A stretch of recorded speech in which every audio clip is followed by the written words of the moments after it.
வாழ்க்கையிலே எல்லாருக்கும் சில வேளைகளில் பிரச்சனைகள் வரும் பொழுது யாராவது ஒருவர் நமக்கு இந்த பிரச்சனைக்கு ஆலோசனை சொன்னால் நலமாக இருக்கும் அப்படின்னு நினச்சிருக்கிறீங்களா?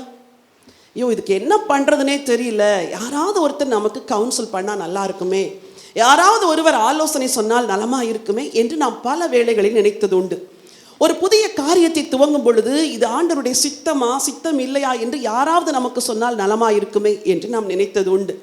ஒரு காரியத்திற்கு தீர்மானம் எடுக்க முடியாமல் இருக்கும் பொழுது, குழம்பி இருக்கும் பொழுது, அல்லது ஒரு பிரச்சனையில சிக்கி இருக்கும் பொழுது என்னதான் செய்வது என்று முடிவெடுக்க முடியாமல் உங்கள் மனதிற்குள் ஒரு முடிவோடு நீங்கள் போராடி கொண்டிருப்பீர்கள். அப்படிப்பட்ட நேரத்தில் யாராவது நம்மளை கைட் பண்ணால் நல்லா இருக்குமே அப்படி நீங்கள் நினச்சிருக்கிறீங்களா? நான் பல நேரத்தில் நினச்சிருக்கிறேன்.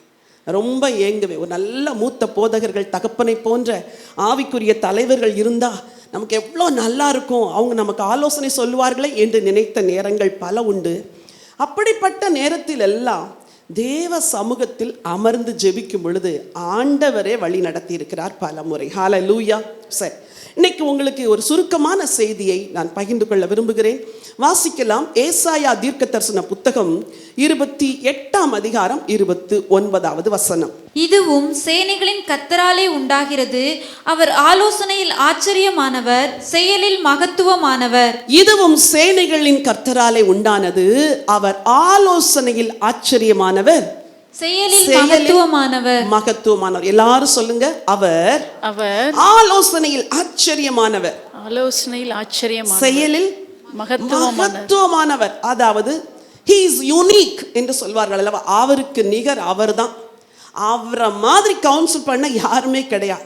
இன்னொரு இடத்தில் வேதம் சொல்லுகிறது, அவருடைய பரிசுத்தவான்கள், உம்முடைய பரிசுத்தவான்கள் உம்முடைய பாதத்தில் வீழ்ந்து உம்முடைய வார்த்தையினால் போதனை அடைவார்கள் அப்படின்னு. அப்போ யாரோ ஒருத்தர் நமக்கு கவுன்சில் பண்ணணும், யாரோ ஒருத்தர் நமக்கு ஆலோசனை சொல்லணும், யாராவது ஒருத்தர் நம்மளை கைட் பண்ணணும் அப்படின்னு நினைக்கும் பொழுது ஆலோசனையில் ஆச்சரியமானவர், அதே நேரத்தில் செயலில் மகத்துவமானவர் தான் உங்களுக்கு ஆலோசனை சொல்ல முடியும். மற்றவங்க ஆலோசனை சொல்லலாம், ஆனால் அந்த ஆலோசனையை அவங்க செய்ய முடியாது. அப்படிதானே? ஒருவேளை உங்கள் குடும்பத்தில் ஒரு புது பிஸ்னஸ் ஆரம்பிக்கணும்னு நீங்கள் நினைக்கிறீங்கன்னு வச்சுக்கோங்க. யாராவது ஒருத்தர் அதை அப்படி செய்யுங்க, இப்படி செய்யுங்க, இப்படி செய்யுங்க, எனக்கு இதில் எக்ஸ்பீரியன்ஸ் இருக்குன்னு எல்லாம் சொல்லலாம். ஆனால் பிஸ்னஸை யார் தான் ஸ்டார்ட் பண்ணணும்? நீங்கள் தான் ஸ்டார்ட் பண்ணணும். ஒரு காரியத்தை நீங்கள் தான் துவங்கணும், முயற்சிகளை நீங்கள் தான் எடுக்கணும், பணத்தை நீங்கள் தான் இன்வெஸ்ட் பண்ணணும். அவங்க நிற்க மாட்டாங்க, அவங்க ஆலோசனை மட்டும் கொடுப்பாங்க. செயல்களிலே அவர்கள் உதவியை நீங்கள் என்ன செய்ய முடியாது, எதிர்பார்க்க முடியாது. சரி, செய்திக்குள் போகும் பொழுது நான் என்ன சொல்லுகிறேன் என்று உங்களுக்கு புரியும். அப்போ ஆண்டவர் ஆலோசனையில் ஆச்சரியமானவர், செயல்களிலே மகத்துவமானவர். சங்கீதம் 32:8 சொல்கிறது, நான் உனக்கு போதித்து நீ நடக்க வேண்டிய வழி உனக்கு காட்டுவேன், உன்மேல் என் கண்ணை வைத்து உனக்கு ஆலோசனை சொல்லுவேன். அப்போ நம்முடைய ஆண்டவர் நம்முடைய வாழ்வில் எல்லா நிகழ்வுகளிலும் நம்ம கஷ்டப்படும் பொழுது ஆண்டவர் நமக்கு ஆலோசனை சொல்லுகிற தேவனா இருக்கிறார். அப்போ நீங்க அங்கும் இங்கும் அலசடி படாதபடிக்கு, அங்கும் இங்கும் குழம்பி அலையாதபடிக்கு, இந்த பிரச்சனைக்கு நான் தேவன்கிட்ட போவேன் அப்படின்னு ஆண்டவற்ற போகும் பொழுது ஆண்டவர் அருமையாய் ஆலோசனை சொல்லுவார். சரி, வேதத்திலே எளிய மக்களுக்கும் ஆண்டவர் ஆலோசனை சொல்லியிருக்கிறார், அவரை அறியாத மக்களுக்கும் ஆண்டவர் ஆலோசனை சொல்லியிருக்கிறார், பெரிய தேவ மனிதர்களுக்கும் ஆண்டவர் ஆலோசனை சொல்லியிருக்கிறார். இப்படி விதவிதமான மக்களுக்கு அவங்களுடைய டைம் ஆஃப் கிரைசிஸ் அல்லது டைம் ஆஃப் டெசிஷன் மேக்கிங்கில் ஆண்டவர் கரெக்டாக ஆலோசனை சொல்லி நடத்தியிருக்கிற சில பகுதிகளை உங்களோடு கூட பகிர்ந்து கொள்ள விரும்புகிறேன். இது நிச்சயமாக உங்களுக்கு ஆசீர்வாதமாக இருக்கும், உங்களுக்கு உதவிகரமாக இருக்கும். என்னோடு கூட யாத்திராகமத்தின் புத்தகம் 18 அதிகாரத்திற்கு வேதத்தை திருப்பிக் கொள்ளுங்கள். எக்ஸோடஸ் சாப்டர் 18 13 கொஞ்சம் வாசிங்க. மறுநாள் மோசே ஜனங்களை நியாயம் விசாரிக்க உட்கார்ந்தான். ஜனங்கள் காலமே துவக்கி சாயங்காலம் மட்டும் மோசேக்கு முன்பாக நின்றார்கள். ஜனங்களுக்கு அவன் செய்த யாவையும் மோசேயின் மாமன் கண்டு, நீர் ஜனங்களுக்கு செய்கிற இந்த காரியம் என்ன? நீர் ஒன்றியாய் உட்கார்ந்திருக்கவும் ஜனங்கள் எல்லாரும் காலமே துவக்கி சாயங்காலம் மட்டும் உமக்கு முன்பாக நிற்கும் வேண்டியது என்ன என்றான். சரி, அப்பொழுது மோசே தன் மாமனை நோக்கி, தேவனிடத்தில் விசாரிக்கும்படி ஜனங்கள் என்னிடத்தில் வருகிறார்கள். அவர்களுக்கு யாதொரு காரியம் உண்டானால் என்னிடத்தில் வருகிறார்கள். நான் அவர்களுக்குள்ள வழக்கை தீர்த்து தேவ கட்டளைகளையும் அவருடைய பிரமாணங்களையும் தெரிவிக்கிறேன் என்றான். அதற்கு மோசேயின் மாமன், நீர் செய்கிற காரியம் நல்லதல்ல. நீரும் உம்மோடே இருக்கிற ஜனங்களும் தொய்ந்து போவீர்கள். இது உமக்கு மிகவும் பாரமான காரியம். நீர் ஒருவராய் அதை செய்ய உம்மாலே கூடாது. சரி, இந்த சம்பவம் சொல்லுது, மோசே ஜனங்களை வனாந்திரத்திலே நடத்தி கொண்டு வருகிறார். அப்போ 10 பேரை வச்சு வேலை வாங்கினாலே 16 பிரச்சனை இருக்குது இல்ல. அவர் பல லட்சம் ஜனங்களை வச்சு அவர்களை நடத்தி கொண்டு போகும்போது ஏகப்பட்ட பிரச்சனை. நான் யோசிப்பேன், நான் வியந்து வியந்து ஆச்சரியப்படுகிற ஒரு தலைவன் யாருன்னா மோசே தான். எப்படி ஆண்டவரே 30 லட்சம் ஜனங்களை நடத்திட்டு போனார்? நான் உங்களை பார்த்து கேட்குறேன், உங்கள் வீட்டில் இருக்கிற 2 பிள்ளைங்களை உங்களால் சமாளிக்க முடியுதா? ஒரு அம்மா அன்னைக்கு ஜபக்குறிப்பு, என்னுடைய 3 வயது குழந்தையை என்னால் சமாளிக்கவே முடியவில்லை, எனக்காய் ஜெபம் பண்ணுங்க. நான் யோசித்தேன், ஒரு குழந்தையவே சமாளிக்க முடியல, இந்த அம்மா அடுத்த குழந்தை எப்படி ஆண்டவற்றை வாங்க போகுது அப்படின்னு யோசித்தேன். எத்தனை வயசு குழந்தைய சமாளிக்க முடியல? 3.5 வயசு குழந்தைய சமாளிக்க முடியல, 19 வயசு பையனை சமாளிக்க முடியல, 35 வருஷம் புருஷனை சமாளிக்க முடியல, 65 வயசு மாமனாரை சமாளிக்க முடியல. எல்லாருக்கும் ஏகப்பட்ட பிரச்சனைகள். ஆனா இவர் 30 லட்சம் ஜனங்களை வனாந்திரத்தில் நடத்திட்டு போறார். ஏகப்பட்ட இஷ்யூஸ் இருந்திருக்கும், அப்படித்தானே? அவங்களுக்கு லேண்டு கிடையாது, வீடு கிடையாது, அப்புறம் பயிரிடுகிற நிலம் கிடையாது. எப்படி இவங்களுக்கு பிரச்சனை வந்துச்சு நான் யோசிப்பேன். என்னதான் பிரச்சனை வந்திருக்கும்னா, லாக்டவுனில் எல்லாருக்கும் என்ன பிரச்சனை? வீட்டுக்குள்ளே உட்காந்தே கணவன் மனைவி கடையில் பிரச்சனை கூடின மாதிரி அவங்களுக்கும் சில லாக்டவுன்ஸ் இருந்துச்சு. 1 இயர் மேகஸ்தம்பம் எழும்பலைன்னா அந்த 1 வருஷமும் எங்கே தான் இருக்கணும்? கூடாரத்துக்குள்ளே இருக்கணும். கொஞ்சம் யோசிங்க, வேறு வேலை கிடையாது. காலையில் போய் மன்னாவை பொறுக்கி கொண்டு வந்து அப்போ செஞ்சு சாப்பிட்டுட்டு பகலெல்லாம் என்ன நடந்திருக்கோ? தேவையில்லாத கான்வர்சேஷன். எகிப்தில் எப்படி இருந்தோம், இந்த ஆண்டவரை நம்பி இப்படி வந்தோமே. ஒரு புருஷன் அப்படி சொல்லியிருப்பான். மனைவி கொஞ்சம் பக்தியான மனைவி, ஏங்க அப்படி சொல்கிறீங்க, கர்த்தர் தான் நம்மளை கானானுக்கு கூட்டு போகிறேன்னு சொல்லியிருக்கிறாங்க. இப்படியே கான்வர்சேஷன் வந்து வாக்குவாதமாகி என்ன பிரச்சனை வந்துச்சோ, காலையிலிருந்து சாயங்காலம் வரைக்கும் மோசே உட்கார்ந்து என்ன செய்தாராம்? நியாயம் விசாரித்து கொண்டிருந்தார். மோசையின் மாமனாகி எத்ரோ பார்க்க வருகிறார். வந்தவுடனே அவர் ஆச்சரியப்படுறார், மோசே நீ என்ன காலையிலேருந்து ராத்திரி வரைக்கும் உட்கார்ந்து நியாயம் விசாரிக்கிறியே, இப்படி செஞ்சா என்ன ஆகும்? நீயும் களைச்சு போவ, உன் கூட இருக்கிற ஜனங்களும் களைச்சு போவாங்க. உனக்கு நான் ஒரு ஆலோசனை சொல்றேன். மக்கள் பெரிய விஷயத்தை மட்டும் உன்கிட்ட கொண்டு வரட்டும். அந்த வசனம் ரொம்ப அழகா இருக்கும். 17வது வசனம். அதற்கு மோசையின் மாமன், நீர் செய்கிற காரியம் நல்லதல்ல. நீரும் உம்மோடு இருக்கிற ஜனங்களும் தொய்ந்து போவீர்கள். இது உமக்கு மிகவும் பாரமான காரியம்.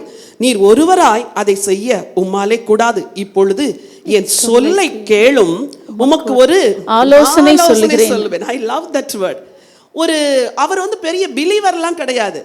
ஆனா வந்து நின்று என் சொல்ல கேளு மோசே, உனக்கு ஒரு ஆலோசனை சொல்றேன். பல வேளைகளில் முதியோர்களிடத்தில் ஞானம் தங்கும் அப்படின்னு வேதம் சொல்லுதில்ல.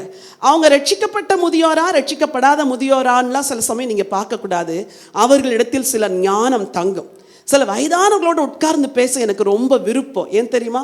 அவங்க வாயிலிருந்து வருகிற ஞானத்தின் வார்த்தைகள் எனக்கு ரொம்ப பிடிக்கும். அப்போ இங்க மோசைக்கு சொல்றாரு, மோசே நீ செய்கிற காரியம் நல்லது கிடையாதுப்பா. நீ காலையிலேருந்து சாயங்காலம் வரைக்கும் நீ இப்படி உட்கார்ந்து நியாயம் விசாரிச்சா 1 வாரம் விசாரிப்ப, 1 மாசம் விசாரிப்ப, அப்புறம் நீ தொய்ந்து போயிடுவ. ஏன்னா பிரச்சனைகளை கேட்டுக்கிட்டே இருந்தா மைண்ட் என்ன ஆகும் சொல்லுங்க? டென்ஷன் ஆயிரும். நம்ம கூட சில சமயம் சில காரியங்களை செய்யும் பொழுது அடுத்து ப்ரெஷர் வரும்போது நேச்சுரலி நமக்கு என்ன வந்துடுது? டென்ஷன். இன்னைக்கு உங்களுக்கு வாழ்க்கையில் அதிக பழுக்களினால், அதிக பாரம் சுமக்கிறதுனால் தொய்ந்து போய் இருக்கிறீங்களா? உங்களுக்கு ஆண்டவர் சொல்ற ஆலோசனை என்ன தெரியுமா? முக்கியமானதை மட்டும் செய், மீதி எல்லாம் ஒதுக்கு அப்படிங்கிறார். எப்படி? நான் தமிழ்ல தான் சொன்னேன்னு நினைக்கிறேன். சொல்லுங்க பார்க்கலாம். முக்கியமானதை மட்டும் செய், மீதி எல்லாம் டெலிகேட் பண்ணி கொடுத்துரு, எல்லாத்துக்கும் கொடுத்துரு. ஒருவேளை ஃபேமிலியா இருக்கலாம், இன்னைக்கே மாப் பண்ணணும், இன்னைக்கே க்ளீன் பண்ணணும், இன்னைக்கே ஒற்றை அடிக்கணும், இன்னைக்கே அதை செய்யணும், விட்டுருங்க. நாளைக்கு 2 வேலையை வைங்க. அது நாளைக்கு வைக்கிறதுனால எதுவுமே உங்களுக்கு மூழ்கி போய் விடாது. அப்போ சில வேளைகளை நம்ம என்ன நினைக்கிறோம்? அதிகமான பழுக்களை மேலே போட்டுட்டு முக்கியமான காரியத்தை விட்டுட்டோம். எல்லாம் செய்றீங்க, ஜெபத்தை விட்டுறீங்க. எல்லாம் செய்றீங்க, வேதம் வாசிக்கிறத விட்டுறீங்க. எல்லாம் செய்றீங்க, ஆண்டவருக்காக கொஞ்சம் ஊழியம் செய்கிறத விட்டுறீங்க, எல்லாம் செய்றீங்க, நீங்கள் ரெஸ்ட் எடுக்கிறத விட்டுறீங்க. இன்னைக்கு நான் சொல்கிறேன், மோசேயின் மாமன் அவருக்கு சொன்ன ஆலோசனை தான் இன்னைக்கு கர்த்தர் நமக்கு சொல்கிற ஆலோசனை. நான் கடந்த நாட்களில் ஒரு செய்தியில் பேசினேன், சில காரியங்களுக்கு நீங்கள் நோ சொல்ல பழக வேண்டும் என்று. இன்னைக்கு நான் சொல்கிறேன், சில காரியங்களை ஃபில்டர் பண்ணுங்க. எதற்காய் அழைக்கப்பட்டீர்கள்? எதற்காய் தேவன் உங்களை வேறு பிரித்தார்? எதற்காய் தேவன் உங்களுக்கு நன்மைகளை செய்து இம்மட்டும் நடத்தி வந்தார்? எந்த நிலையில் ஆண்டவர் உங்களை வச்சிருக்கிறார்? உங்க பொசிஷனுக்கு கீழே இருக்கிற பெட்டி மேட்டர்ஸ், மைனர் திங்ஸுக்கு உங்க எனர்ஜியை வேஸ்ட் பண்ணாதீங்க. நீங்க உங்களுக்கு காட் கிவன் எனர்ஜி இருக்குதுல்ல, God given talent, God given time, God given money, இதை எல்லாத்தையும் யூஸ்ஃபுல்லான காரியத்தில் இனிமே நீங்கள் ஸ்பெண்ட் பண்ண பழக வேண்டும். சரியா? நான் முந்தி ஒரு நாள் ஒரு செய்தியில் சொன்னேன், ஒரு அம்மா ஒரு மீட்டிங் போயிருக்கும் போது எல்லாரும் வேறு வேறு கிஃப்டெல்லாம் கொடுப்பாங்க. எனக்கு அந்த அம்மா வந்து அந்த கிராமத்தில் அவங்க தென்னை மரத்தில் அந்த மட்டெல்லாம் விழுந்து அந்த குச்சியெல்லாம் தொடப்பம் செய்வாங்க. சரியா? அவங்க வந்து அதை செஞ்சு அதை சேல் பண்ணுறாங்களா. எனக்கு கிஃப்ட் என்ன கொடுத்தாங்க தெரியுமா? அம்மா, எங்கள் தோட்டத்திலிருந்து நான் செஞ்சம்மா, காரில் தானம்மா போகிறீங்க, போட்டு போங்கம்மா அப்படின்னு. அன்பாக கொடுக்குறாங்கல்ல, வேண்டான்னு சொல்லக்கூடாது. அப்போ நான் கேட்டேன், ஒரு நாளைக்கு எத்தனை செய்வீங்கன்னா? 1 செய்வேன் அல்லது 2 செய்வேன். நல்லா ஜெபிக்கிற ஒரு தாய், நல்லா உபவாசிக்கிற ஒரு தாய், ஆனால் ஒரு நாளெல்லாம் தென்னை மரத்துலேருந்து விழுந்த குச்சியை எடுத்து என்ன செஞ்சிட்ருக்குறாங்க? தொடப்பத்தை செஞ்சிட்ருக்குறாங்க. நான் சொன்னேன், அம்மா நிறுத்துங்க, நீங்கள் ஒரு ஜெபிக்கிற தாய், இதில் வர்ற இந்த சின்ன இன்கமில் நீங்கள் பிழைக்கணும்னு அவசியம் இல்லை. உங்களை கர்த்தர் ஏற்கனவே நல்லா வச்சிருக்கிறாரு. உங்கள் நேரத்தை கர்த்தருக்காக செலவழிங்க, உங்கள் நேரத்தை ஜெபத்தில் செலவழிங்க. இந்த கிராமத்து மக்களுக்கு போய் ஆண்டவருடைய அன்பை சொல்லுங்க. மேலான நோக்கத்துக்காய் அழைக்கப்பட்ட நீங்கள் கீழான காரியத்தில் நேரத்தை செலவழிக்கக்கூடாது. Moses, he was a leader.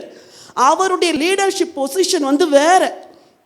ஒருத்தன் பெட்டி மேட்டர் எடுத்துருவான், ஐயா என்னிடத்தில் அவன் இவ்வளோ கடன் வாங்கினா, 10 ரூபாய் கடன் வாங்கினா, ஆனால் திருப்பி தரல. ஐயோ, அதுக்கு போய் மோசையை போய் வழக்கில் உட்காந்து நியாயம் தீர்க்கணும்னு அவசியம் இல்லை. பெரிய பெரிய காரியம். இன்னைக்கு நான் உங்களுக்கு சொல்கிறேன், உங்கள் வாழ்க்கையில் களைத்து போய் இழைத்து போய் அதிகமான பாரத்தையும் பழுவையும் சுமந்துக்கிட்டு இருந்தீங்கன்னா, சில காரியத்தை இன்னைக்கு இறக்கி வச்சுட்டு எது முக்கியமானது, எது எசென்ஷியல், எது தேவையானது, அதுக்கு மட்டும் உங்கள் பேலன், உங்கள் நேரம், உங்கள் எனர்ஜி எல்லாத்தையும் செலவழிச்சிங்கன்னா வரும் நாட்களிலே கர்த்தர் உங்களை உயர்ந்த இடத்துக்கு கொண்டு செல்வார். வாசிங்க 19வது வசனம்.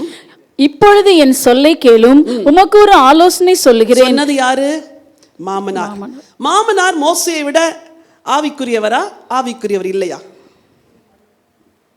அவர் ஆவிக்குரியவர் கிடையாது. மோசே தான் பெரிய லீடர், தேவனை முகமுகமாய் கண்டவர். ஆனால் அந்த முகமுகமாய் கண்ட மோசேக்கே ஒருத்தர் ஆலோசனை சொல்லணும். யாராவது உங்களுக்கு கவுன்சில் பண்ணா, நான் ஒரு பெரிய ஊழியக்காரன், நான் ஒரு பெரிய ஊழியக்காரி, நான் எவ்வளோ நேரம் ஜோம் பண்ணுவேன் தெரியுமா, எனக்கு வந்து நீ ஆலோசனை சொல்லாதான் என்ன செய்யக்கூடாது? சொல்லக்கூடாது. சின்ன பிள்ளை வந்து சொன்னால் கூட அது சொன்னதுலேருந்து கர்த்தர் எனக்கு என்ன சொல்றாரு அப்படின்னு நீங்க எடுத்துக்கொள்ள பழக வேண்டும். சரி, வாசிமா.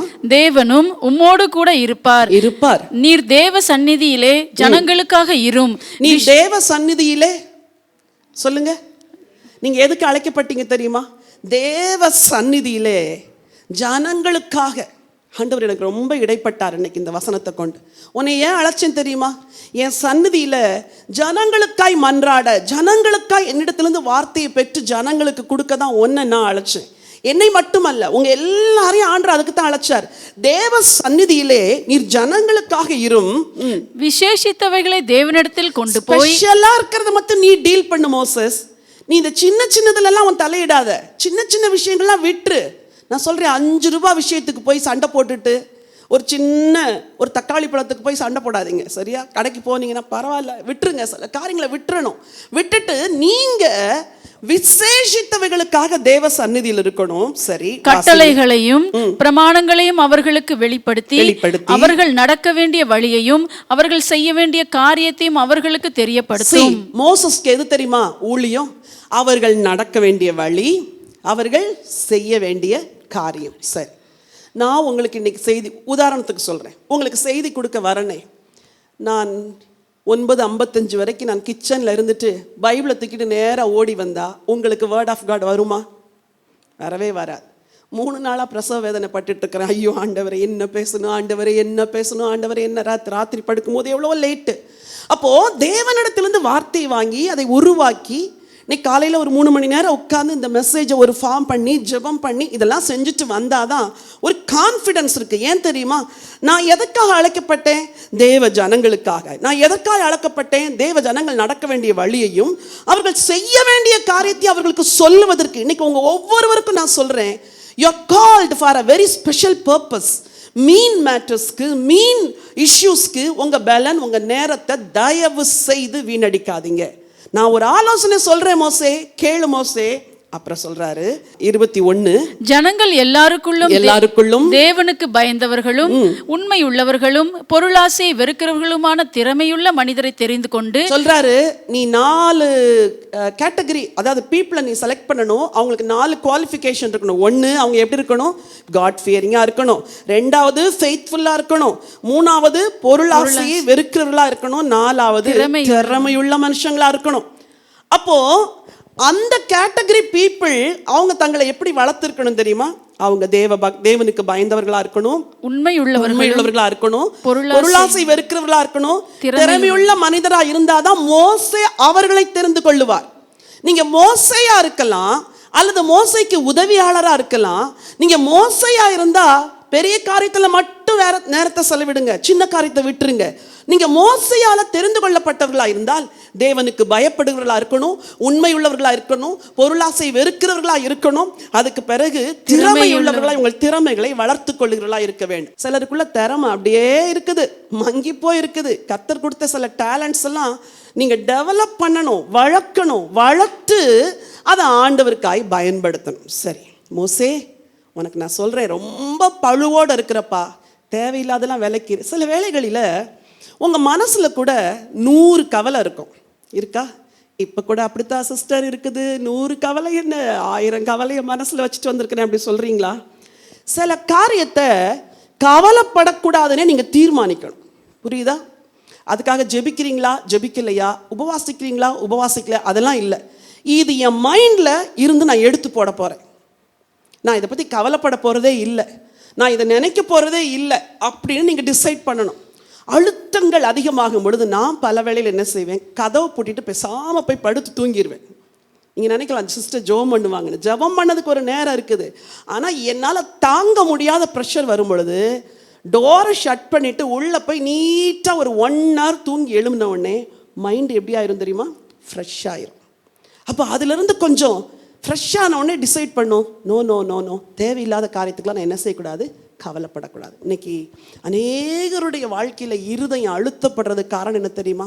1 வருஷத்துக்கு பின்னாடி நடக்க வேண்டிய காரியத்தை இப்போவே மைண்டில் தூக்கி வச்சுட்டு இருக்கிறீங்க.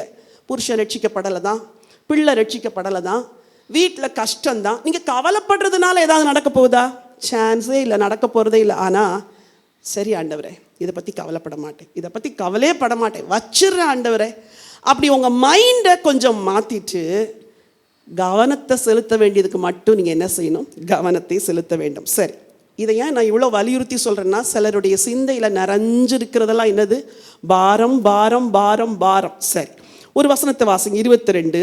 அவர்கள் எப்பொழுதும் ஜனங்களை நியாயம் விசாரித்து பெரிய காரியங்கள் யாவையும் உம்மிடத்தில் கொண்டு வரட்டும், சிறிய காரியங்கள் யாவையும் தாங்களே தீர்க்கட்டும். ஊழிய செய்கிற தேவதாசர்களே, உங்களுக்கு சொல்றேன், சில சிறிய காரியங்களை கூட இருக்கிற உடன் ஊழியர்களுக்கு டெலிகேட் பண்ணி கொடுங்க, அவங்களே செய்யட்டும். எல்லாத்தையும் போய் நீங்களே செய்யணும்னு நினைச்சா உங்க ஆயுள் ரொம்ப கொஞ்சம். அந்த கொஞ்சம் ஆயுள்ல உங்க பலனை சின்ன சின்ன காரியத்தில் வேஸ்ட் பண்ணாதீங்க. தப்பாக தான் செஞ்சுட்டு வருவாங்க, அவங்க தப்பாக தான் முடிச்சுட்டு வருவாங்க. பரவாயில்ல, செய்ய விடுங்க, 4 தடவை செய்ய விடுங்க, 5ஆவது தடவை அவங்க சரியாக செய்வாங்க. இப்படி செய்தால், இப்படி அவர்கள் உம்மோடே கூட இந்த பாரத்தை சுமந்தால் உமக்கு எப்படி இருக்கும்? லகுவாய் இருக்கும். லகுவாய் இருக்கணுமா? சுமந்து இருக்கணுமா? சொல்லுங்க. அப்ப நீ கொஞ்சம் இறக்கிடுவீங்களா? டங்ஸ்டன் இருக்காப்லையா? இறக்கிடுவீங்களா? சொல்லுங்க. தேவையில்லாத கவலைய என் சிந்தையை விட்டு நானே இறக்க போறேன். எல்லாத்தையும் தூர வச்சுட்டு, ஆண்டவரே சந்தோஷமா இருக்கு எனக்கு கற்றுத்தாங்க ஆண்டவரே, ஆண்டவரே நான் களிப்பா இருக்கு எனக்கு கற்றுத்தாங்க ஆண்டவரே. தேவையில்லாத மைண்டை வந்து அப்படி கிளவுடியா வச்சுக்க கூடாது ஆண்டவர், எனக்கு உதவி செய்யுங்கன்னு சொல்லுங்க. God will help you. ஒரே ஒரு சரணத்தை பாடலாம்.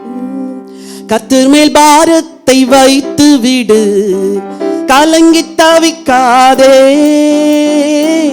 அவரே உன்னை ஆதரிப்பார், அதிசயம் செய்வார். கர்த்தர் மேல் பாரத்தை வைத்து விடு, கலங்கி தவிக்காதே. அவரே உன்னை ஆதரிப்பார், அதிசயம் செய்வார். நீதிமான் தள்ளாட விட மாட்டார், நித்தமும் தாங்கி நடத்திடுவார். நீதிமான் தள்ளாட விட மாட்டார், நித்தமும் தாங்கி நடத்திடுவார். கர்த்தர் மேல் பாரத்தை வைத்து விடு, கலங்கி தவிக்காதே.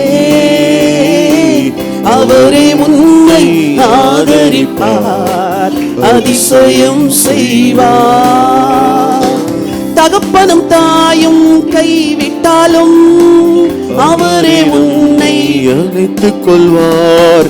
தகப்பனும் தாயும் கைவிட்டாலும் அவரே நம்மை அணைத்துக் கொள்வார். கர்த்தர் மேல் பாரத்தை வைத்து விடு, கலங்கி தவிக்காதே.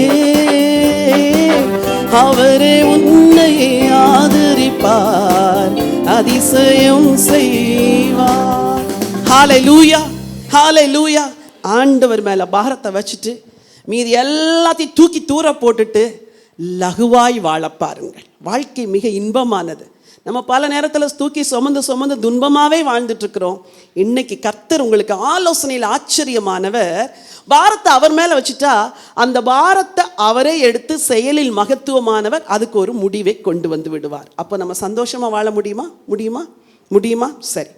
ரெண்டாவதாக ஆலோசனையில் ஆச்சரியமானவர் அவருடைய சித்தத்தை நீங்கள் நிறைவேற்றுறதுக்கு உங்களுக்கு ஆலோசனை கொடுப்பார். சில வேளைகளில் what is the purpose of living, what is God's will in your life அப்படியே உங்களுக்கு தெரியாது. ஒரு பெண்ணை தேர்ந்தெடுக்க கர்த்தர் சுத்தமாக தெரியல, ஒரு வீட்டை வாடகை எடுக்க ஆண்டவருடைய சுத்தமாக தெரியல. சில வேளைகளில் உங்கள் வாழ்க்கையில் ஆண்டவர் பெரிய திட்டத்தை வச்சுருக்கும் போது அந்த திட்டம் என்னன்னே தெரியாமல் நீங்கள் அமைதியாக இருந்தீங்கன்னா கிருபையுள்ள ஆண்டவர் அந்த இடத்துல வந்து உங்களுக்கு ஆலோசனை சொல்வார். ஒரு வசனத்தை வாசிக்க விரும்புகிறேன். 1 ராஜாக்களின் புஸ்தகம் 1ஆம் அதிகாரம் 12-13 வசனத்தை வாசிக்கலாம். இப்பொழுதும் உன் பிராணனையும் உன் குமாரனாகிய சாலமோனின் பிராணனையும் தப்புவிக்கும்படி நீ வா, உனக்கு நான் ஆலோசனை சொல்லுவேன்.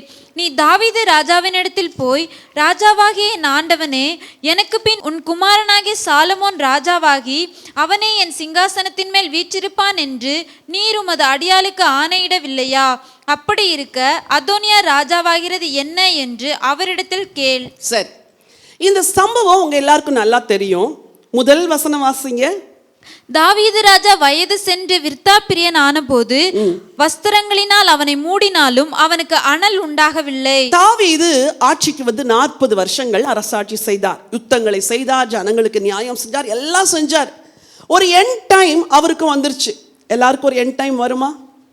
நமக்கு எல்லாத்தையும் யோசிப்போம், ஆனால் அதை மட்டும் யோசிக்கவே மாட்டோம். நம்ம ஒரு வேளை இன்னொரு 10 வருஷத்தில் போயிட்டா, இன்னொரு 5 வருஷத்தில் போயிட்டா, 5 வருஷத்துக்குள்ளே ஆண்டவருக்கு என்னெல்லாம் செய்யணும், குடும்பத்துக்கு என்ன செய்யணும், இதெல்லாம் யோசிக்கிறதே இல்லை. சிலர் ரொம்ப சீரியஸ்லி இல்லாகி ஹாஸ்பிட்டலைஸ் ஆனால் கூட அவங்க ப்ராப்பர்ட்டியை பிள்ளைங்களுக்கு சரியாக ஷேர் பண்ணி கொடுக்கறதுக்குரிய உயிலெல்லாம் எழுதி வைக்கிறதே கிடையாது. கடைசியில் பிள்ளைங்க கோர்ட்டு கேஸுன்னு அலைஞ்சு எவ்வளோ குடும்பங்கள் எவ்வளோ பிரச்சனை. வாழ்க்கையை இதுதான் என் வாழ்க்கை, நான் இப்படி தான் வாழணும் அப்படின்னு ஞானமாய் வாழ வேண்டும். சரி, இங்கே தாவீதுக்கு வயசாயிடுச்சு.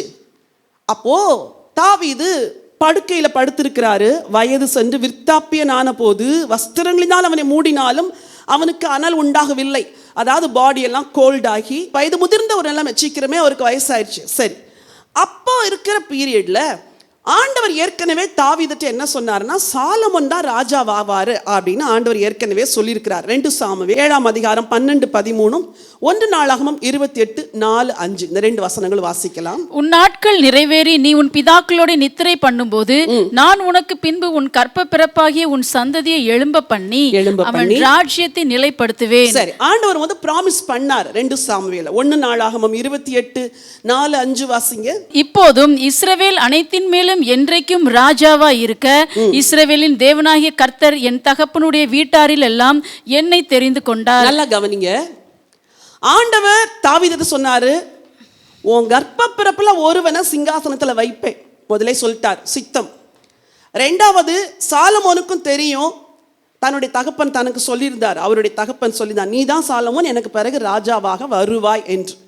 தாவீதுக்கும் தெரியும், சாலமோனுக்கும் தெரியும். பத்சேபாளுக்கு தெரியுமா தெரியாதா? என்ன இப்படி பார்க்குறீங்க? கண்டிப்பாக தெரிஞ்சிருக்கணும். சாலமோனுக்கே தெரியுதுன்னா பத்சேபாளுக்கு தெரியாமல் இருக்குமா? ஆண்டவர் சாலமோனை தான் ராஜாவா மாற்ற போறேன்னு எல்லாருக்குமே தெரியும், எல்லாருக்குமே தெரியும், தேசத்துக்கே தெரியும். இப்படி இருக்கும் பொழுது அதோனியா திடீர்னு அவன் ராஜாவாகிறதுக்கு தன்னை உயர்த்துகிறான். இப்போ இவ்வளோ சீரியஸா தேசம் முழுசும் அவனை ராஜாவாக்குறதுக்கு தீர்மானம் எடுத்து அவனை கழுதையின் மேல் ஏற்றி போய் ராஜாவெல்லாம் ஆக்கிட்டாங்க. ஆனால் பத்சேபாள் அரண்மனையில் அமைதியாய் உட்கார்ந்து கொண்டிருக்கிறாள். இது எவ்வளோ ஒரு, அதை என்ன சொல்றது, அறியாமை என்று சொல்லுவதா, நிர்விசாரம் என்று சொல்லுவதா? உங்களில் அநேகர் உங்க வாழ்க்கையில் ஆண்டவர் உங்களுக்கு கொடுத்த பொசிஷன், உங்களுக்கு கொடுத்த ஆசீர்வாதம், உங்களுக்கு கொடுத்த ஒரு உயர்வு, இதையெல்லாம் எதுக்கு தெரியுமா கொடுத்தாரு?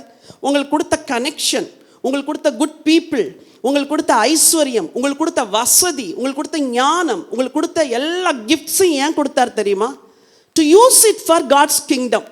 ஆண்டவர் ராஜ்யத்துக்கு பயன்படுத்த தான் கொடுத்தார்.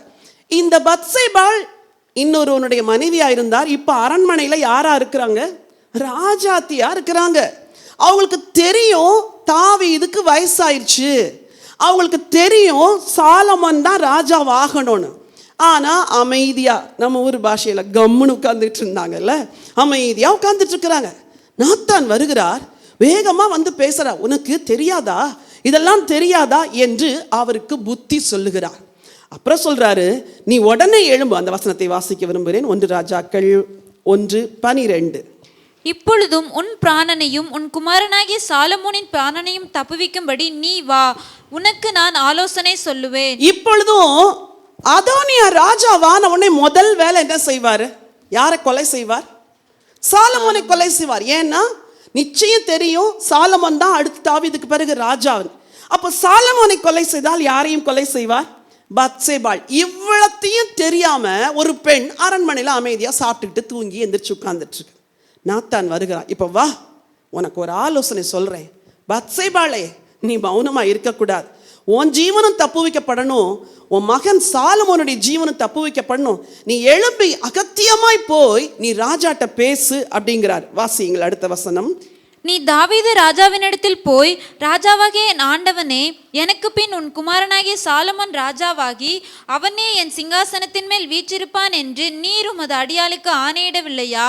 அப்படி இருக்க அதோனியா ராஜாவாகிறது என்ன என்று அவரிடத்தில் கேள். நீ போய் அவரிடத்தில் கேள். யார்கிட்ட கேளு? ராஜாட்ட போய் கேளு. நான் உனக்கு ஆலோசனை சொல்றேன். பத்சேபாளே, மௌனமா இருக்காத, சும்மா இருக்காத. இன்னும் டைமே இல்லை. இதோ அதோனியா ராஜாவாயிட்டான். கொஞ்சம் ஒரு நாள் நீ டிலே பண்ணா கூட உன் ஜீவனுக்கு ஆபத்து, உன்னுடைய மகனுடைய ஜீவனுக்கு ஆபத்து. எழும்பி போ என்று சொல்லுகிறார். பல வேளைகளில் நீங்க கூட லைஃப்ல இருக்கிற கம்ஃபர்ட் ஜோன்லயே உட்கார்ந்துட்டு லைஃபை என்ஜாய் பண்ணக்கூடாது. உங்களை சுற்றிலும் நடக்கிற நிகழ்வுகளை அறிந்திருக்க வேண்டும். உங்கள் வாழ்விலே ஆண்டவர் கிரியை செய்கிற காலத்தை அறிந்திருக்க வேண்டும். அந்த காலத்துக்குள்ள நீங்க செயல்படலைன்னா அது வேற விதமாய் மாறுவதற்கு வாய்ப்பு இருக்கிறது. இங்கே நாத்தானுடைய ஆலோசனையை பத்சேபாள் கேட்டான். உங்களுக்கு சில வேளைகளில் தேவ ஊழியர்களுடைய ஆலோசனையை நீங்க கேட்கணும். நேத்தன் வந்து ஒரு ப்ராஃபட். அவர் தாவீதுக்கு தீர்க்கதரிசியா இருந்தார். எல்லாம் ஆலோசனை சொல்லுவார். தாவீது பாவம் செஞ்ச பொழுது சுட்டி காட்டினவர் அவர் தான். உங்களுக்கு நல்ல ஆலோசகர்கள், ஊழியர்கள் கட்டாயம் வேணும். உங்க வாழ்க்கையில் இருக்கிற பிரச்சனைகளை போய் ஷேர் பண்ணணும். நான் இப்படி இருக்கிறேன், என் சூழ்நிலை இப்படி இருக்குது, என்ன செய்யணும் சொல்லுங்க. அவங்க ஒன்று அனுபவம் உள்ளவர்கள், ரெண்டாவது தேவனுடைய சத்தம் கேட்கிறவர்கள். அவர்கள் உங்களுக்கு கட்டாய ஆலோசனை சொல்லுவாங்க. அந்த ஆலோசனையின் படி நடக்கும் பொழுது அது உங்களுக்கு ஆசீர்வாதமா இருக்கும். சரி, பத்சேபாள் போனால் நாத்தான் சொல்றார், நானும் வரேன், கூட வந்து உன் வார்த்தையை உறுதிப்படுத்துகிறேன் என்று சொல்லுகிறார். பத்சேபாள் போய் பேசுகிறார். வாசிக்கலாம். 29வது வசனம் வாசிங்க. அப்பொழுது ராஜா, உன் குமாரனாகிய சாலமோன் எனக்கு பின் அரசாண்டு அவனே என் ஸ்நானத்தில் என் சிங்காசனத்தின் மேல் வீற்றிருப்பான் என்று நான் உனக்கு இஸ்ரவேலின் தேவனாகிய கர்த்தர் மேல் ஆணையிட்டபடியே இன்றைக்கு செய்து தீர்ப்பேன். ஹல்லேலூயா. எனக்கு அந்த வார்த்தை ரொம்ப பிடிச்சிருந்தது. பத்சேபாள் இந்த நற்செய்தி எதிர்பார்த்திருக்கவே மாட்டா. அவ ராஜாட்ட போக பயந்து பயந்து அரண்மனையில் உட்கார்ந்துட்டு இருந்தாங்க. ஆனா ஒரு நாத்தான் தீர்க்கதரிசி வந்து பேசின உடனே நேரா போய் ராஜாட்ட பேசுறா. நாத்தான் உறுதிப்படுத்துகிறார், உங்க வாழ்க்கையில எந்த பிரச்சனைகளா இருந்தாலும் நீங்கள் ஆண்டவரிடத்தில் சமயத்தில் அதை எடுத்து செல்ல வேண்டும். ரெண்டாவது, சமயத்திற்கேற்ற ஆலோசனை தருகிற ஆட்கள் எனக்கு தாங்கன்னு கேட்கணும். ஆண்டவரே, நான் அமைதியா இருந்து உங்க சித்தத்தை இழந்துடக்கூடாது, அமைதியா இருந்து நீங்க தருகிற உயர்வை நான் இழந்துடக்கூடாது ஆண்டவரே என்று நீங்கள் ஜெபிப்பீர்கள் என்றால், ஆண்டவர், அந்த வசனம் அழகா இருக்குது, இன்றைக்கு செய்து தீர்ப்பேன். ஒருவேளை தாவீது மறுநாள் செய்யணும்னு நினைச்சிருந்தா அதோனியா ராஜாவான உடனே என்ன செஞ்சிருப்பான், காலாட்கள் எல்லாம் அனுப்பி முதல்ல தாவீது ராஜாவை கொலை செய்யுங்கன்னு சொல்லியிருப்பான், நிச்சயம் செஞ்சிருப்பான். ரெண்டாவது, சாலமோனை கொலை செய்யுங்கள் என்று சொல்லியிருப்பான். மூன்றாவது, பத்சேபாளை கொலை செய்யுங்கள் என்று சொல்லியிருப்பான். அந்த ஒரே நாள் அவள் எழுந்து போய் ராஜாவின் இடத்தில் பேசினதினால் தன் குடும்பத்துக்கு வருகிற நஷ்டத்துக்கு தப்பினாள், தன் ராஜ்யத்திற்கு வருகிற நஷ்டத்துக்கு தப்பினாள். தேவ சித்தம் நிறைவேறும்படி அன்றைக்கு அவள் தாவீது ராஜாவை சந்தித்து அந்த சந்திப்பு ஆசீர்வாதமா இருந்துச்சு. உங்களுக்கு சொல்றேன், ஆண்டவர் உங்களுக்கு ஆலோசனை கொடுத்தா உடனே கீழ்ப்படிங்க. ஆண்டவர் உங்கள் வாழ்க்கையில் விளங்க வேண்டிய தேவ சித்தத்தை சொன்னால், அடுத்த வருஷம் பார்க்குறேன் ஆண்டவரே, அடுத்த மாதம் பார்க்குறேன் ஆண்டவர், இப்போ தான் ஆண்டவரே கை குழந்தையா இருக்குது ஆண்டவரே, நான் அப்புறம் இந்த சாக்கு போக்குகள்லாம் சொல்லவே கூடாது. சில காரியங்கள் ஒரு முறை தான் அவங்கள தேடி வரும். ஒருவேளை இந்த நாத்தானுடைய வார்த்தை அந்த ஒரு முறை தான் தேடி வந்திருக்கும். பத்சேபாள் அதை துச்சமாக எண்ணி இருந்தால் அன்னைக்கு அவர் ஜீவன் போயிருக்கும். அவர் ஆலோசனையில் ஆச்சரியமானவர், செயல்களில் மகத்துவமானவர். ஆலோசனை கொடுத்தார், அன்னைக்கே சாலமோன் ராஜாவா மாறிட்டார். பின்னாடி உள்ளதெல்லாம் வாசிச்சு பாருங்க, ரொம்ப சந்தோஷமா இருக்கும். சாலமோனின் நகரத்தில் எல்லாரும் சாலமோன் வாழ்க என்று வாழ்த்துவாங்க, உலா வருவாங்க, ரதத்தில் ஏத்திட்டு வருவாங்க. அன்னைக்கே ஆண்டவர் அதை செய்து முடித்தார். சொல்லுங்க, ஆலோசனையில் ஆச்சரியமானவர், செயல்களில் மகத்துவமானவர். உங்களுக்கு சொல்ற ஆலோசனைக்கு நீங்க கீழ்ப்படிஞ்சீங்கன்னா அவர் அதை செயல்களில் மகத்துவமா மாற்றி உங்களுக்கு முடிச்சு தருவார். ஹல்லேலூயா. பல வேளைகளில் ஆண்டவருடைய சத்தம் கேட்காததுனால தான் இன்னைக்கும் நம்ம அமைதியா வாழ்க்கையில முன்னேறாம இருக்கோம். சத்தத்தை கேளுங்க, சித்தத்தை செய்யுங்கள். மூன்றாவதாக, ஆண்டவர் பெரிய பெரிய ஆட்களை வச்சு தான் பேசுவார் அப்படின்னு கிடையாது. சிறிய ஆட்களை வச்சு கூட பேசுவார். சில வேளைகளில் சின்ன ஆட்களை திருப்பிக் கொள்ளுங்கள். 2 ராஜாக்களின் புஸ்தகத்திற்கு உங்கள் வேதத்தை திருப்பிக் கொள்ளுங்கள். 5ஆம் அதிகாரம் 3வது வசனம். அவள் தன் நாச்சியாரை பார்த்து, என் ஆண்டவன் சமாரியாவில் இருக்கிற தீர்க்கதரிசியினிடத்தில் போவாரானால் நலமாய் இருக்கும், அவர் இவருடைய குஷ்டரோகத்தை நீக்கி விடுவார் என்றாள். அப்பொழுது அவன் போய், இஸ்ரவேல் தேசத்து பெண் இன்ன பிரகாரமாய் சொல்லுகிறாள் என்று தன் ஆண்டவனிடத்தில் அறிவித்தான். இஸ்ரவேல் தேசத்திலிருந்து ஜனங்கள் சிறைப்பட்டு போகிறார்கள். அப்பொழுது சீரியா தேசத்தில் உள்ள படைத்தளபதி நாகமான் வீட்டிலே ஒரு சின்ன பெண் சிறைப்பட்டு போகிறாள். அந்த பிள்ளை அவங்க அம்மா எப்படி வளர்த்திருந்தா, அந்த வீட்டில் ஒரு கஷ்டம் வரும் பொழுது இவ சொல்றா, என் எஜமான் இஸ்ரவேலில் ஒரு தீர்க்கதரிசி இருக்கிறாரே, அவர்கிட்ட போனா இவருடைய குஷ்டரோகத்தை அவர் சுகமாக்கிடுவார். இதுக்கு பேர் என்ன தெரியுமா? ஆலோசனை. அந்த குழந்தை வாயிலிருந்து ஆலோசனை வருது. படைத்தளபதி ஒருவேளை, நான் எவ்வளோ பெரிய ஆள் தெரியுமா, நான் கமாண்டர், நீ என்கிட்ட இந்த சின்ன பிள்ளை சொல்கிற ஆலோசனை நான் ஏன் கேட்கணும் அப்படின்னு சொல்லவே இல்லை. சில வேளைகளில் உங்கள் பிள்ளைங்க மூலமாகவே ஆண்டவர் உங்களுக்கு பேசுவார். நீங்கள் 2 பேரும் சண்டை போட்டுட்டு இருப்பீங்க. பொண்ணு சொன்ன, மம்மி ஏன் இப்படி கத்துறீங்க, நீங்கள் ஜீசஸ் பிள்ளை இல்லை அப்படின்னு சொல்லியிருக்குதா, நீ வாய மூடு அப்படின்னு அதுக்கு 2 போடு போட்டுறக்கூடாது. இல்லை, சில சமயம் அதுக்கு 2 போடு போட்டு அது போய் அழுதுட்டு இருக்கோம். எதுக்குடா நம்ம போய் சொன்னால் அடுத்த முறை சொல்லாது, அமைதியாக பார்த்துக்கிட்டே இருக்கோம். பிள்ளைங்களை பேச விடுங்க. பிள்ளைங்க சத்தத்துக்கு கூட சில சமயம் நீங்கள் செவி கொடுக்கணும். ஒரு சின்ன குழந்தை போய் அருமையாக ஆலோசனை சொல்லுது, ஏ எஜமான் இஸ்ரவேலில் இருக்கிற இந்த தீர்க்கதரிசியின் இடத்துல போனால் நலமாக இருக்கும். இந்த ஆலோசனை தேவன் தந்த ஆலோசனையா, மனுஷ ஆலோசனையா? சில காரியத்தை நீங்கள் டிசர்ன் பண்ணணும். நீங்க ஜெபிக்கிற ஜனங்கள், நீங்க ஆண்டவரை நேசிக்கிற மக்கள், சில ஆலோசனை உங்களுக்கே தோணும் சரி கிடையாது அப்படின்னு தோணும் போது ஜெபிச்சு அதுக்கு நோ சொல்லிடணும். ஆனா சில ஆலோசனை அது உங்களுக்கு சரியா தோணும். எஸ், சரிதான் நான் சொல்றது, நமக்கு எங்கேயுமே சுகம் கிடைக்கல, போய் பார்த்தாதான் என்ன, ட்ரை பண்ணாதான் என்ன. சிலருக்கு அந்த ட்ரை பண்றதே வராது. ஆனா ஒரு சின்ன முயற்சி எடுத்திருந்தீங்கன்னா அங்க ஒரு டோர் வைடா ஓப்பன் ஆயிருக்கும். உங்களுக்கே தெரியாது, ஆச்சரியமாய். ஆண்டவர் சில வேளைகளில் எப்படி நடத்துவார் என்றே தெரியாது. ஏராளமான உதாரணங்கள் என்னிடத்தில் இருந்தாலும் எல்லாவற்றையும் சொல்றதுக்கு நேரம் இல்லை. ஒரு சிறு பெண் மூலமாய் கொடுத்த ஆலோசனை அன்னைக்கு ஒரு நாகமானுக்கு பெரிய சுகத்தை கொண்டு வந்தது. தீர்க்கனாகிய அந்த எலிசாவை கொண்டு ஆண்டவர் பெரிய காரியங்கள் செய்தார். அதே 2 ராஜாக்கள்ல இன்னொரு சம்பவம் சொல்லப்பட்டிருக்கிறது. ஆலோசனையில் ஆச்சரியமானவர், செயல்களிலே மகத்துவமானவர், செய்கிற காரியம். 6ஆம் அதிகாரம் 8-10 வரைக்கும் வாசிங்க. அக்காலத்தில் சீரியாவின் ராஜா இஸ்ரவேலுக்கு விரோதமாய் யுத்தம் பண்ணி இன்ன ஸ்தலத்திலே பாளையம் இறங்குவேன் என்று தன் ஊழியக்காரரோட ஆலோசனை பண்ணினான். ஆகிலும் தேவனுடைய மனுஷன் இஸ்ரவேலின் ராஜாவினிடத்தில் ஆள் அனுப்பி இன்ன இடத்துக்கு போகாதபடி எச்சரிக்கையாயிரும், சீரியர் அங்கே இறங்குவார்கள் என்று சொல்ல சொன்னான். அப்பொழுது இஸ்ரவேலின் ராஜா தேவனுடைய மனுஷன் தன்னை எச்சரித்து தனக்கு குறித்து சொன்ன ஸ்தலத்திற்கு மனுஷரை அனுப்பி பார்த்து எச்சரிக்கையா இருந்து இப்படி அநேகந்தரம் தன்னை காத்து கொண்டான். நல்லா கவனிங்க. ஒரு தேவனுடைய மனுஷன் ராஜாவுக்கு ஆலோசனை சொல்றார். என்ன ஆலோசனை சொல்றாரு? தேவனுடைய மனுஷன் இஸ்ரவேல் ராஜாவினிடத்தில் ஆள் அனுப்பி இன்ன இடத்திற்கு போகாதபடி எச்சரிக்கையாயிரும், சீரியன் அங்கே இறங்குவார்கள் என்று சொன்னார். இங்க வர்றீங்க ஒவ்வொரு வாரமும், உங்களுக்கு தேவ ஆலோசனை கிடைக்குதா? சரி, இப்போ ஒரு கேள்வி கேட்குறேன், எழுப்பிலாம் விட மாட்டேன். போன வாரத்துக்கு முந்தின வாரம் இதே சிட்டி லைட்ல என்ன செய்தி கொடுத்தோன்னு ஞாபகம் இருக்கா? ஓ, நற்செய்தி வரும், அது ப்ராமிஸ் மெசேஜ்னால ஞாபகம் இருக்குது. சரி, போன மாசம் இங்க வந்த உபவாச ஜெபத்துல கர்த்தர் உங்களுக்கு ஏதாவது ஆலோசனை சொல்லி நீங்க செஞ்ச காரியம் ஏதாவது உண்டா? எங்க போனீங்க? உபவாச ஜெபத்துக்கு போனோம். எப்படி இருந்துச்சு? நல்லா இருந்துச்சு. சிஸ்டர் எப்படி பேசினாங்க? நல்லா பேசினாங்க. ஓகே, அந்த வாரத்தோடு அது முடிஞ்சுது. அப்புறம் அடுத்த வாரம் போவோம் உபவாச ஜெபத்துக்கு. எதுக்கு போறீங்க? ஜெபிக்க போறோம். எதுக்கு போறீங்க? வசனத்தை கேட்க போறீங்க. வசனத்தை கேட்குறீங்க. அடுத்த வாரம் உங்களை பார்த்து, போன வாரம் வந்தீங்களே, என்ன ஆண்டவர் பேசினார்னா செய்தி நல்லா இருந்துச்சு. இந்த நல்லா இருந்துச்சுன்னு சொல்றதுக்கு ஆண்டவர் நம்மளை கூட்டிட்டு வரல. ஒவ்வொரு வாரத்திலும் கர்த்தர் ஏதோ ஒன்றை நமக்கு சொல்லுகிறார். இன்னைக்கு சொல்றாருல, என் ஆலோசனையை கேளு, என் ஆலோசனையை கேட்டா நான் உனக்கு பயங்கரமான காரியங்களை செய்கிறேன்னு சொல்றார். So wait upon the Lord. கர்த்தருக்கு காத்திருந்து ஒவ்வொரு காரியத்திலும் ஆலோசனையை கேட்கணும். உங்களை திட்டலை, உங்களை கொஞ்சம் உஷாரா இருங்க அப்படின்னு சொல்றேன். செய்தியை கேட்டுட்டு மட்டும் போகாதீங்க. செய்தியில கர்த்தர் என்ன சொன்னார், ஒரே ஒரு காரியமாவது மனசுல இருத்தி வாழ்க்கையில அப்ளை பண்ணணும். சரி, இன்ன இடத்திலே சீரியா ராஜா வந்து பாளையம் இறங்குவான்னு சொல்லி தீர்க்கதரிசி ராஜாவுக்கு எச்சரிப்பு கொடுக்கிறாராம்.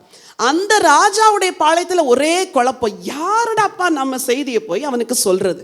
நம்ம எங்க போனாலும் அங்க படைய வச்சிடறானே இவன், நம்ம எங்க போய் எதிர்க்கணும்னாலும் அங்க ஆட்கள் வச்சிடறானே. உடனே அந்த எதிரியின் ராஜாவுடைய சேனையில் இருக்கிற ஒருத்தர் சொல்றா, ராஜா, இஸ்ரவேல்ல ஒரு தீர்க்கதரிசி இருக்கிறா ராஜா, உங்க பெட்ரூம்ல நீங்க என்ன பேசுறீங்கிறத கூட போய் என்ன செஞ்சிருவான், அவன் சொல்லிடுவான். அவன் ஆண்டவர் ரொம்ப பெரியவர், அவர் வந்து நடந்ததையும் சொல்லுவாரு, நடக்கிறதையும் சொல்லுவாரு, நடக்க போறதையும் சொல்லுவார் ராஜா.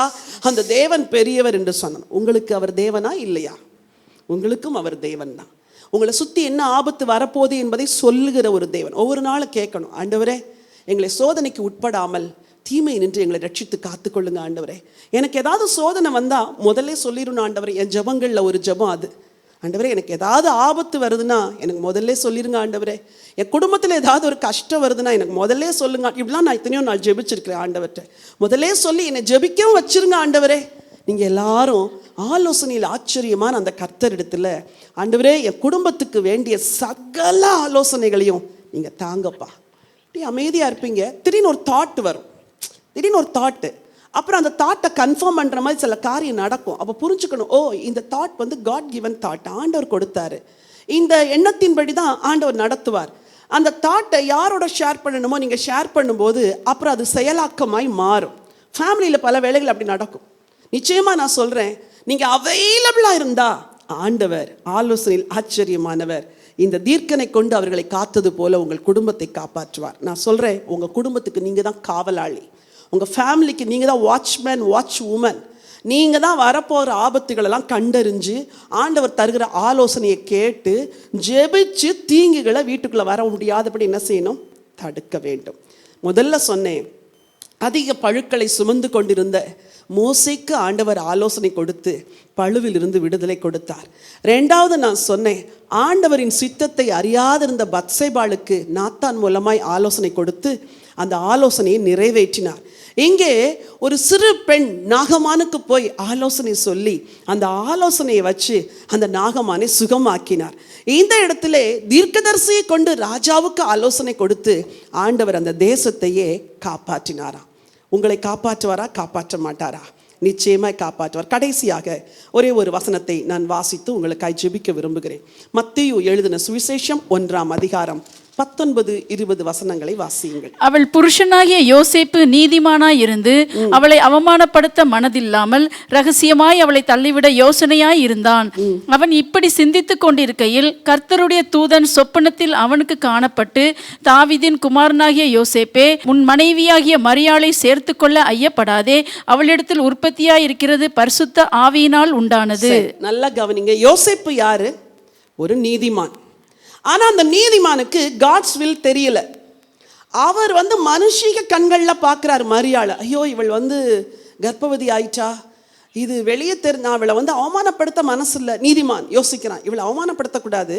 ஆனால் இந்த நியூஸ் வெளியே தெரிஞ்சிட்டா இவளை என்ன செஞ்சிருவாங்க? கல்லெறிஞ்சு கொன்றுவாங்க. வெளியே சொல்லக்கூடாது, ரகசியமாக அவளை என்ன செஞ்சிடணும்? தள்ளிடணும். நினைக்கிறது யாரு? நீதிமான். நீங்கள்லாம் நீதிமான்கள் தானே. நீங்களே சில வேலைகள் அப்படி யோசிப்பீங்க, நம்ம இப்படி செஞ்சுட்டா நல்லா இருக்கும், அப்படி செஞ்சுட்டா நல்லா இருக்கும், எப்படி செஞ்சுட்டா நல்லா இருக்கும். நீங்கள் யோசிச்சா கூட மேலே ஒருத்தர் எப்படி செய்யணும்னு நினச்சிக்கிறாரோ அப்படித்தான் செய்யணும். அல்லேலூயா. அவர் ஒரு ப்ளூ பிரிண்ட் வச்சிருக்கிறாரு. நீங்கள் நினைக்கிறீங்க தள்ளிடணும் அப்படின்ட்டு, அவர் ப்ளூ பிரிண்ட் நினைக்குது. இல்லை யோசேப்பே, சேர்த்துக்கொள், ஐயப்படாதே. நீங்கள் பயந்து போய் இருக்கிறீங்களா சில காரியங்களை? ஆண்டவர் சொல்வார், பயப்படாத, நான் கூட இருக்கிறேன், இதுதான் சித்தம், இந்த சித்தத்தை செய், இல்லை இது சித்தம் இல்லை, பயப்படாம தள்ளு அப்படின்னு ஆண்டவர் ஆலோசனை கொடுப்பார். யாருக்கு? யோசேப்பு போன்ற நீதிமான்களுக்கு. அப்போ வசனம் சொல்லுது, உன் மனைவியாகிய மரியாளை சேர்த்துக்கொள்ள ஐயப்படாதே, அவளிடத்தில் உற்பத்தி ஆயிருக்கிறது பரிசுத்த ஆவியினால் உண்டானது. சில வேளைகளில் பரிசுத்த ஆவியானவரே உங்க வாழ்க்கையில செய்கிற கிரியைகளை நீங்க தள்ளிடக்கூடாது. ஹோலி ஸ்பிரிட், இது நீங்க அனுமதிக்கிறது தானா? நான் இதை அக்செப்ட் பண்ணிக்கொள்ள எனக்கு கிருபை தாங்கப்பா. ஹோலி ஸ்பிரிட், என் வாழ்க்கையில் இதை நீங்கள் தான் அனுமதிக்கிறீங்கன்னா என் மைண்டு அதை அக்செப்ட் பண்ண மாட்டேங்குது, ஆனால் என் ஸ்பிரிட்டில் நான் அக்செப்ட் பண்ண எனக்கு உதவி செய்யுங்க. அழகாக இருக்குல்ல? அவளிடத்தில் உற்பத்தி ஆயிருக்கிறது யாரால் உண்டானது? பரிசுத்த ஆவியினால் உண்டானது. அடுத்த வசனம் சொல்லுது, அவள் ஒரு குமாரனை பெறுவாள். God's plan. அவருக்கு இயேசு என்று பெயரிடுவாயாக. God's plan. ஏனெனில் அவர் தமது ஜனங்களின் பாவங்களை நீக்கி அவர்களை ரட்சிப்பார். பெரிய தேவ திட்டம். யோசேப்பு, மரியாளை சேர்த்துக்க ஐயப்படாதப்பா, அவளை நீ சேர்த்துக்கொண்டு அவளுக்கு ஒரு பிள்ளை பிறக்கும் பொழுது அந்த பிள்ளையின் மூலமாய் பெரிய ஒரு தேவ திட்டம் நிறைவேற போகுது. வசனம் சொல்லுது, தீர்க்கதரிசியின் மூலமாய் கர்த்தராலே உரைக்கப்பட்டது நிறைவேறும்படி இதெல்லாம் நடந்தது. ஹல்லேலூயா. ஆண்டவர் உங்க வாழ்க்கையில ஏற்கனவே ப்ராஃபட்ஸ் மூலமா நிறைய பிளான்ஸ் எழுதி வச்சிருக்கிறார். அதெல்லாம் நடக்கணும்னா you have to accept God's plan. You have to accept God's counsel in your life. உங்க வாழ்க்கையில் வேதத்தில் பல வசனங்கள் இருக்குது. ஏசாயா 46:10 சொல்லுது, என் ஆலோசனையே நிலை நிற்கும் என்று. நீதிமொழிகள் 20:18 சொல்லுது, அநேக ஆலோசனைக்காரரால் எண்ணங்கள் ஸ்திரப்படும் என்று சொல்லுது. சங்கீதம் 32:8, நான் உனக்கு போதித்து நீ நடக்க வேண்டிய வழியை காட்டுவேன். சங்கீதம் 73:24, தேவனை உம்முடைய ஆலோசனையின்படியே நீர் என்னை நடத்தி முடிவில் என்னை மகிமையில் சேர்த்துக்கொள்ளும் என்று. சங்கீதம் 107:10, உன்னதமானவரின் ஆலோசனைகளை ஜனங்கள் அசட்டை பண்ணினார்கள் என்று. ஏசாயா 11:2, ஏசாயா 9:6, அவருக்கு பெயர் ஆலோசனையின் ஆவியானவர். ஹல்லேலூயா. உங்க மேல இருக்கிற ஆவியானவர் யாரு? ஆலோசனையின் ஆவியானவர். ஒரு கேள்வி கேட்கிறேன், நீங்க வாழ்க்கையில குழம்பி இருக்கும்போது ஆண்டவர் மனசுக்குள்ள பேசுற சத்தத்தை கேட்டிருக்கிறீங்களா? பேசுவாரா? பேசுவாரா? சில தலை தான் அசைது. பேசுவாரா? பேச மாட்டா. உங்களை பார்த்து கேட்குறேன், ஆண்டவர் மனசுக்குள்ள பேசுறாரா? எஸ், ஆண்டவர் பேசுவார். சரி, ஆண்டவர் பேசின உடனே அதுக்கு எப்படி ரெஸ்பாண்ட் பண்றீங்க? நீங்க அதை சீரியஸா எடுக்கிறீங்களா, சாதாரணமா எடுத்துக்கிறீங்களா? சீரியஸா. ஆண்டவர் சொன்னா சீரியஸா எடுக்கணும்.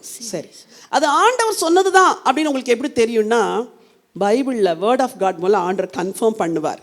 இல்லாட்டி வேற யாராவது ஒருத்தர் மூலம் ஆண்டவர் கன்ஃபார்ம் பண்ணுவார். சிலருக்கு 100 முறை கன்ஃபார்ம் பண்ணாலும், ஆண்டவரை இன்னொரு விசை பேசும் ஆண்டவரே, ஆண்டவரை ஒரு சொப்பனத்தின் மூலமாய் பேசுங்க ஆண்டவரே, இன்னைக்கு சர்ச்சுக்கு போற ஆண்டவரை மெசேஜ் மூலமா பேசுங்க. பேச மாட்டார். ஏற்கனவே 100 தடவை பேசியே நீ நம்பலையே, 101 தடவை உனக்கு எதுக்கு பேசணும்? இல்லை, ஆண்டவருக்கு உண்மையாக நம்ம மேலே எவ்வளோ பொறுமையாக இருக்கிறார் தெரியுமா? என் மேலேயும் பொறுமையாக இருக்கிறாரு, உங்கள் மேலேயும் பொறுமையாக இருக்கிறார். ஆண்டவர்கிட்ட அன்னைக்கு நம்மை தாழ்த்துவோம். ஐயா, நீர் ஆலோசனையில் ஆச்சரியமானவர், செயல்களிலே மகத்துவமானவர். உம்முடைய ஆலோசனையின்படியே நீர் என்னை நடத்தி முடிவில் என்னை மகிமையில் சேர்த்து கொள்ளும். எதுக்கு தெரியுமா அவர் ஆலோசனையில் நடக்கணும்? End eternal life. உங்கள் லைஃப் சாதாரணமாக இருக்கக்கூடாது. இட்டர்னல் லைஃப்பில் யாருடைய லைஃப் க்ளோரியஸாக இருக்கும்னா, யாரெல்லாம் ஆண்டவருடைய சத்தத்தை கேட்டு கேட்டு கேட்டு கேட்டு சித்தம் செஞ்சாங்களோ அவங்க லைஃப் தான் பரலோகத்தில் க்ளோரியஸாக இருக்கும். அதுக்கு தான் ஆலோசனை கொடுக்கிறார். வெறும் ஆலோசனை மட்டும் கொடுக்க மாட்டாரு. சொல்லுங்க, ஆலோசனையில் ஆச்சரியமானவர், செயல்களில் மகத்துவமானவர். உங்களுக்கு கவுன்சில் பண்ணார்னா அதை செஞ்சு முடிக்கிற வரைக்கும் அவர் சும்மா இருக்க மாட்டார். ஸோ காடுடைய ஆலோசனைக்கு காத்திருங்க, கடவுளுடைய ஆலோசனையை கனம் பண்ணுங்க, ஆண்டவருடைய சித்தத்துக்கு ஒப்பு கொடுங்க. இன்றைக்கி கற்றுக்கொண்ட இந்த 5 ஆலோசனையின் படியே உங்கள் வாழ்க்கையிலையும் இந்த வாரம் எல்லாம் தேவன் ஆலோசனை தருவார். காத்திருங்கள், காலையில் ஜெப நேரத்தில் காத்திருங்கள், ஒரு முடிவை எடுக்கிறதுக்கு முன்னாடி காத்திருங்க. ஆண்டவரை நீங்கள் என்ன சொல்கிறீங்க அதுபடி தான் நான் செய்யணும்னு சொல்லுங்க. ஆண்டவர் உங்களை நடத்துவார். எல்லாரும் இருக்கிற இடங்கள் எழும்பி நிற்கலாமா? ஹல்லேலூயா. ஆவியான எங்கள் அன்பு தெய்வமே, அடியோரை ஆட்கொண்டு நடத்துமே. ஆவியான எங்கள் அன்பு தெய்வமே, அடியோரை ஆட்கொண்டு நடத்துமே. ஆட்கொண்டு எங்களை அனலாக்கும், ஆட்கொண்டு எங்களை அனலாக்கும். அன்பினால் இன்று அலங்கரியும், அன்பினால் இன்று அலங்கரியும். ஆவியான எங்கள் அன்பு தெய்வமே, அடியோரை ஆட்கொண்டு நடத்துமே. ஆவியான எங்கள் அன்பு தெய்வமே, அடியோரை ஆட்கொண்டு நடத்துமே. ஜெபிக்க வைக்கும் எங்கள் ஜெப வீரனே, துதிக்க தூண்டும் துணையாளரே. ஜெபிக்க வைக்கும் எங்கள் ஜெப வீரனே, துதிக்க தூண்டும் துணையாளரே. சாத்தானின் சகல தந்திரங்களை தகர்த்தெறிய வாருமையா. சாத்தானின் சகல தந்திரங்களை தகர்த்தெறிய வாருமையா. ஆட்கொண்டு எங்களை அனலாக்கும். எல்லாரும் ஆண்டவரை பார்த்து சொல்லுங்க, ஆவியானவரே எங்களை ஆட்கொள்ளுங்க. ஆவியானவரே அன்பினால் இன்று அலங்கரியும், அன்பினால் இன்று அலங்கரியும். ஆவியான எங்கள் அன்பு. எல்லாரும் வலது கரத்தை உயர்த்தி ஆண்டவரை ஜெபம் பண்ணுங்க. ஆண்டவரே என்னை ஆட்கொண்டு உங்க ஆலோசனையை கொடுத்து எங்களை நடத்துங்கப்பா. உங்க ஆலோசனைப்படியே எங்களை நடத்துங்கப்பா. முடிவில் மகிமையில சேர்த்துக் கொள்ளுங்க ஆண்டவரே. ஆவியான எங்கள் அன்பு தெய்வமே, அடியோரை ஆட்கொண்டு நடத்துவே. இந்த உபவாச நாளிலும் ஆண்டவர் கரத்தில் உங்களை ஒப்பு கொடுங்க. மோசையை போல தேவையற்ற பாரங்களை சுமந்து கொண்டிருப்பீர்கள் என்றால் எல்லாவற்றையும் தூர எறிந்துவிட்டு ஆண்டவரை தேவையானதை மாத்திரம் நான் தெரிந்து கொள்ள எனக்கு உதவி செய்யுங்கப்பா. மார்த்தாளே மார்த்தாளே, நீ அநேக காரியங்களை குறித்து கவலைப்படுகிறாய். எல்லா கவலைகளையும் நீ கீழே இறக்கி வைத்துவிட்டு ஒன்றை தெரிந்து கொள் என்று உனக்கு ஆலோசனை சொல்லுகிறேன். என் பாதத்தில் காத்திரு, என் பாதத்தில் நீ அமர்ந்திரு, உன் பாரங்கள் எல்லாம் லகுவாகும் என்று ஆண்டவர் சொல்லுகிறார். ஹல்லேலூயா. ஒரு பத்சேபாளை போல நீங்கள் மௌனமாய் இருக்கக்கூடாது. ஒரு எஸ்தரை போல நீ மௌனமாய் இருக்கக்கூடாது. இந்த காலத்தில் நீ மௌனமாய் இருந்தால் யூதருக்கு சகாயமும் ரட்சிப்பும் வேறு இடத்திலிருந்து வரும் என்று மொர்தெக்காய் ஆலோசனை சொன்னாரே. எஸ்தரே, நீ மௌனமா இருக்கக்கூடாது. நீ தேவனால் அழைக்கப்பட்டவள், தேவனால் அபிஷேகம் பண்ணப்பட்டவள். என் வார்த்தையை தொலைவில் இருந்து கேட்கிற ஒவ்வொரு மகளை பார்த்து நான் சொல்லுகிறேன், நீ தேவனால் அழைக்கப்பட்டவள். மௌனமா இருக்காதே. உனக்கு ஒரு மொர்தெக்காய் உண்டு. அந்த மொர்தெக்காயின் ஆலோசனை கேட்டு நடக்கும் பொழுது அநேக ஜனங்களுடைய ரட்சிப்புக்கு தேவன் உன்னை பயன்படுத்துவார். ஹல்லேலூயா. யோசேப்பு, நீ ஒரு வாலிபன், நீ உத்தமன், நீ நீதிமான். ஆனால் உன் இருதயத்தில் ஏராளமான பயம் இருக்கிறது. இந்த பயத்தை எடுத்து போடு. உன் மனைவியாகிய மரியாளை சேர்த்துக்கொள்ள ஐயப்படாதே, பயப்படாதே. அந்த பிள்ளையின் மூலமாய் உலகம் ரட்சிக்கப்படும் என்று சொன்னாரே. வலது கரத்தை உயர்த்தி சொல்லுங்க, ஆண்டவரே, தேவ சித்தத்துக்கு என்னை ஒப்புக் கொடுக்கிறேன். எல்லாரும் சொல்லுங்க, தேவனுடைய ஆலோசனைக்கு ஒப்புக் கொடுக்கிறேன், தேவனுடைய வழிநடத்தலுக்கு ஒப்புக் கொடுக்கிறேன். பேசுங்கப்பா, வருகிற நாட்களில் ஒவ்வொருவரோடு பேசுங்கப்பா. நாத்தான் தீர்க்கதரிசியை கொண்டு பேசினது போல பேசுங்க, எலிசாவை கொண்டு பேசினது போல பேசுங்க ஆண்டவரே. மோசேயின் மாமனை கொண்டு பேசுறது போல ஆண்டவருடைய ஜனத்தோடு பேசுங்க. ஆண்டவரே உமக்கு நன்றி. அந்த நாகமான் வீட்டு பணிப்பெண்ணை கொண்டு பேசுனது போல ஆண்டவர் பேசுங்க. தேவ தூதனை கொண்டு யோசேப்புக்கு பேசுறது போல உங்க ஜனத்தோடு பேசுங்கப்பா, உங்க மக்களோடு பேசுங்க. மொர்தெக்காயை கொண்டு எஸ்தரோடு பேசுறது போல பேசுங்க ஆண்டவரே. உங்க ஆலோசனையின்படி வருகிற நாட்களில் நம்முடைய ஜனத்தை நடத்த போறதற்காய் நன்றி. செவிகள் திறக்கட்டும், இருதயம் திறக்கட்டும். எங்களை தாழ்த்துகிறோம், உடைய கரத்திலே ஒப்புக் கொடுக்கிறோம். இந்த வாரமெல்லாம் உடைய ஜனத்தை நடத்துங்க. ஆலோசனையில் ஆச்சரியமானவர், ஆலோசனை கொடுப்பதோடு செயல்களில் மகத்துவமானவர். காரியங்களை செய்து முடிப்பீங்கப்பா. உங்களுக்கு நன்றி. சிரம் தாழ்த்தி பாதம் பணிகிறோம். வந்திருக்கிற ஜனங்கள் ஒவ்வொருவரையும் ஆசீர்வதிங்கப்பா. தூரத்திலிருந்து என் வார்த்தையை கேட்டுக்கொண்டிருக்கிற ஒவ்வொரு தனி நபரையும், ஒவ்வொரு குடும்பத்தையும் தேவன் ஆசீர்வதிங்கப்பா. எல்லா துதிக்க மகிமையும் உங்களுக்கு ஏறெடுக்கிறோம். மீட்பர் இயேசுவின் நாமத்தில் ஜெபிக்கிறோம் நல்ல பிதாவே, ஆமென்.